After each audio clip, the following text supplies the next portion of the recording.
If you love history and hate doing laundry, this one's for you. Let's dive into the story of a true household game changer. Back in 1908, Alva J. Fisher invented the first electric washing machine. Imagine a time when washing clothes meant hours of scrubbing by hand. Talk about exhausting. Fisher's invention changed everything, turning laundry from a sweaty chore into a simple switch flip.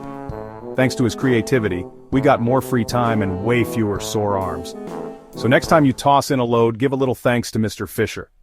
Who knew laundry could have such a cool history? Remember to like and subscribe for more videos.